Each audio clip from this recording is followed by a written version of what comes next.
Hi there and welcome back to Drawing Inspiration. In this video I'd like to talk to you about the importance of experimenting to push yourself out a little bit. Right off the bat I'd like to talk to you about why it's good to try something new. Well, one of the first things I do when I try something new is to see whether I can actually even do it. You'll be surprised at what you can do from the skills that you already have progressed, and where you need to work on. And then when you experiment, you find out new things that you can try for the future. You're like, oh, well that looked good, let's try that again, and let's add it to my style, and I do that forevermore. And then you go and experiment and go, well, I like this one, it's added on top of what I already do, and then you end up developing a really complex style that no one else can replicate just because you were trying something different or trying something new. For example, in this image, I don't do fantasy images very often, so I thought I'd try and do a castle scene. And as I was going through, I was trying to work out how to do different types of buildings, what should I have the theme to be. I end up settling on putting a wyvern in there. Now, I've never done mythical creatures before, but I decided to put a wyvern in there. It wasn't the best design I ever did, but it was something, and I experimented, I tried something new. I thought, well, why do I just have a wyvern in there? What will be the wyvern doing? Why is it there? So I decided to draw another character, perhaps some sort of paladin role, or some demon vanquisher, or some form of character to essentially fight or create a story in the image, just to make it a little bit more interesting. Again, that's something I don't often do in my images. I don't really think about why is it all here, what story am I trying to portray. I also wanted to build essentially a bigger world in the image. I wanted to go more in detail and make generally just a better image overall. Normally I just do a character design or a quick sketch or a quick drawing of an individual person, maybe doing something, and the background would be very simple. But this I decided to actually go all out and actually try and push myself forward to see what would happen if I were to create an entire world, so to speak. This also gave me a fantastic opportunity to try out my new brushes. I created a new brush set within Photoshop, some custom brushes, and I wanted to see how they would handle it in some day-to-day work. And obviously I recalibrated my digital tablet and my pen, and I'm finding everything a lot easier to use. So everything was felt very new and clean for me, and I felt pretty inspired and pretty happy. And I'm really looking forward to pushing myself further again, going that extra level. Those of you who have seen my previous videos, you see where my skill levels were and where they're not, where I struggled, where I tended to avoid because I knew I struggled. But here I'm able to see that I'm better than I was, and if I can keep this standard, means I can push further and do a better image overall.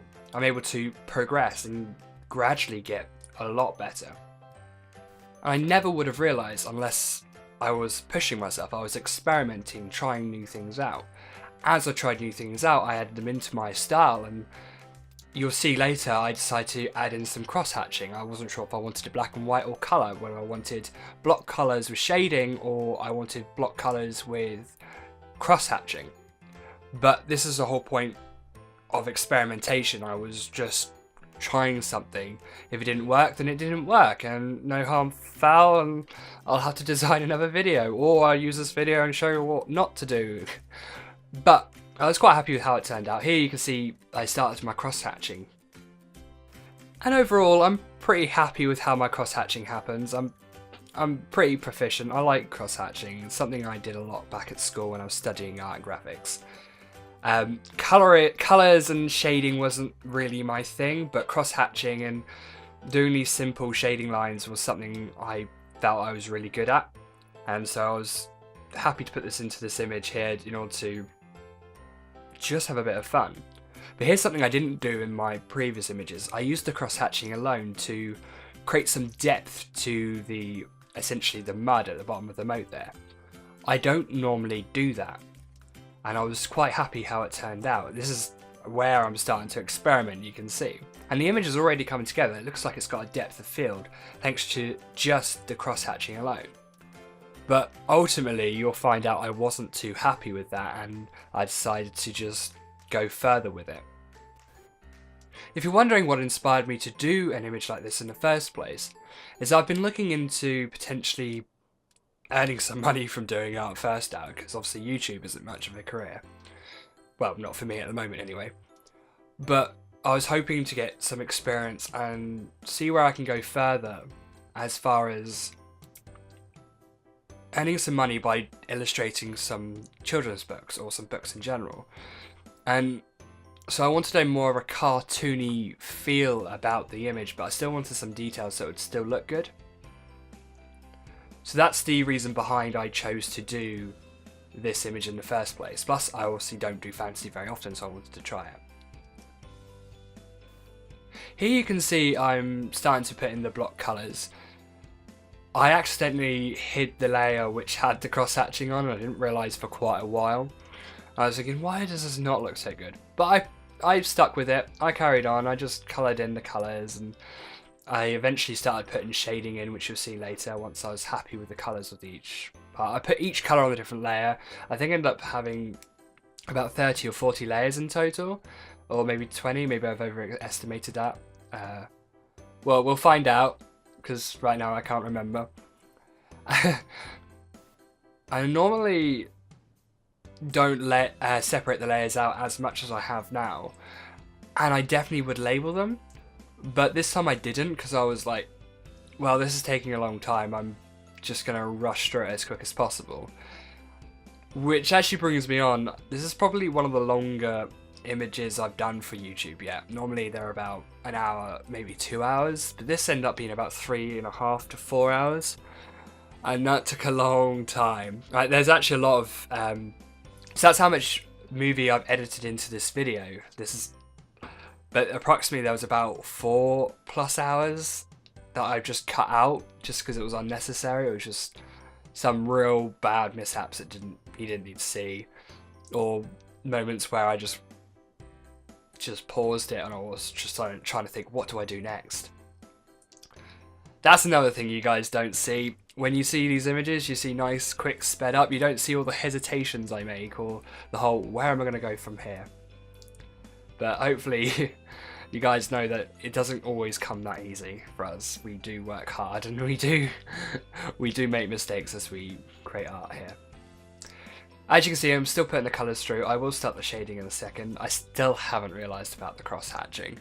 And actually, I was really happy with how the cross-hatching came about on top of the shading already, and I ended up editing the shading, the bits that I have done already, just so it didn't look so bad with the cross-hatching, because they were quite mismatch at one point, so I just worked with it together.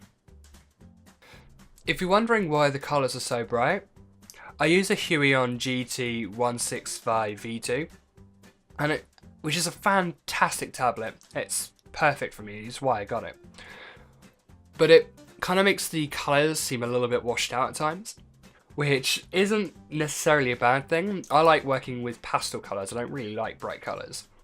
So to me, this all seemed like it was nice balance. It was brighter than I would normally do it, but it was nice. It was still a little bit more wishy-washy.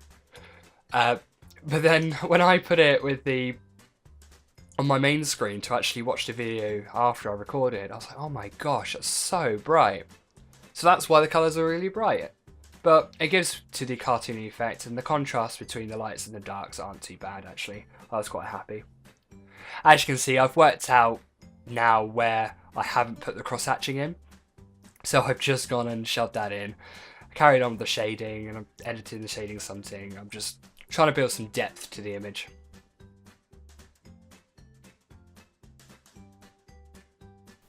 Here you can see I'm starting to put in the highlights just to give it a little bit of a sheen. Might have gone a little bit overboard, but I was just experimenting, having a bit of fun, trying to see what it would look like if I put a bit in there. And I feel like it gives a little bit of character to the image, even if it wasn't something I might not do again. But I kind of liked it. I was quite happy that I at least tried to do it in the first place. But here you can see I'm trying to do it to all the bricks to make them all look good. Here I use a different brush, a lower opacity, to put some clouds in and to put some texture into the image as well, both lights and darks, just to give it less of a cartoony feel. And overall, I'm quite happy with how this image turned out. I don't know what you guys think, but considering this was an experiment for me, I was just trying out new things. I'm just quite happy with it in general. And overall, I liked what I did with the texturing, with the lights and the darks, and I think I'll do that with a lot of my images, especially ones that look so cartoony. And generally speaking, I like the combination of the shading and the cross-hatching. And I don't think that's a common skill people do, quite a common thing to be done in images. So I feel like that could give a little bit of a different twist that most people aren't expecting. Anyway, that is the end of the video. I hope you guys liked watching it and enjoyed my commentary as well, and I hope you guys have learned or been inspired to do your own experimentation. Please of course watch my most recent video, and don't forget to like, comment and subscribe. I love hearing from you guys, so please comment. See you later.